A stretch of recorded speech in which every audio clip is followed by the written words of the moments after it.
Halo Happy Helpers, kembali lagi di sini bersama aku Laksmi dari tim Lavaza, dan pada hari ini itu sebenarnya sudah masuk ke pekan kedua dari kegiatan InnoVillage ini.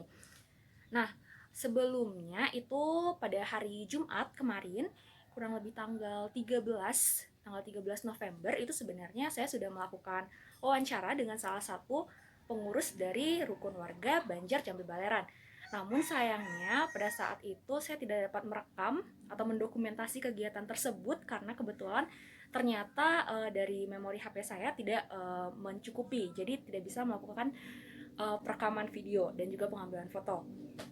Nah, mungkin akan saya sampaikan saja. Jadi kurang lebih kesimpulan yang dapat diambil dari kegiatan kemarin yaitu wawancara dari pengurus ini sudah dapat dikatakan mengetahui kegiatan ini sudah saya jelaskan. Namun ada saran dari beliau yaitu untuk mengurus perizinan lebih lanjut yaitu ke Desa Dajen Peken dan juga ke DKLH karena ini terkait dengan uh, dinas kebersihan, karena yang mengambil sampah-sampah yang ada di sini yaitu dari orang-orang DKLH seperti itu. Kemudian untuk desain itu dari mereka sebenarnya sudah oke terhadap desainnya, cuma mereka masih belum tahu nih apakah dari otomatisasi yang kita buat seperti dengan menggunakan hidrolik dan juga meletakkan sensor apakah itu sesuai dengan kebutuhan, karena sepertinya dari lokasi saat ini itu masih belum memadai karena lokasinya terbuka dan juga tidak ada penutupnya sehingga rawan terkena sinar matahari yang menyengat dan juga uh, kalau hujan itu sangat rawan gitu, nggak ada yang melihat atau memperhatikan lokasi di sekitar tersebut kecuali mereka yang memang hendak membuang sampah. Kemudian saran dari beliau adalah agar kami dari Lavaza itu langsung datang ke DKLH menanya mengenai prosedur dan juga bisa bertanya langsung kepada mereka yang lebih ahli di bidang ini sehingga kebutuhannya itu memang sesuai dengan di lapangan. Kemudian selain itu kami juga sudah merubah desain karena sebelumnya pada pekan pertama itu ada masukan dari dosen pembimbing kami bahwa akan lebih baik jika desain tempat sampahnya itu dibuat dengan menggunakan bahan plastik, kemudian disatukan antara tempat sampah satu dan tempat sampah dua itu dengan menggunakan kerangka besi.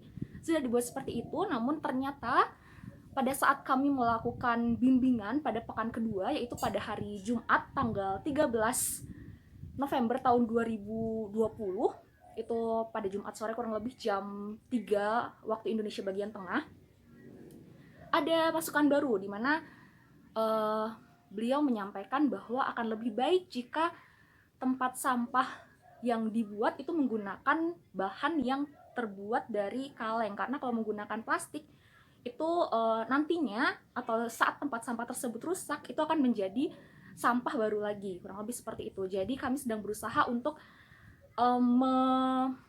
membuat desain ulang dengan menggunakan bahan dasar kaleng.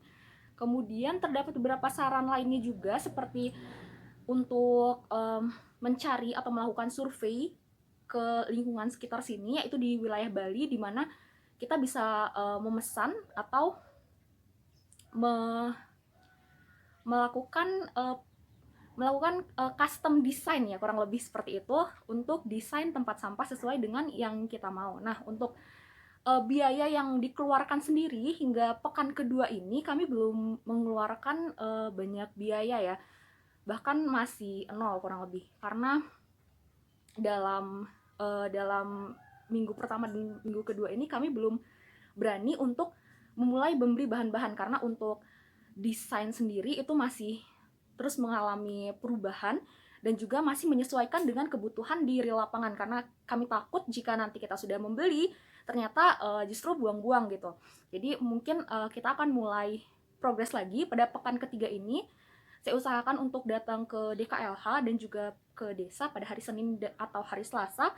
Kemudian setelah itu akan dilanjutkan dengan survei ke daerah sini di mana kira-kira yang bisa membuat atau mewujudkan desain dari tempat sampah yang kami inginkan.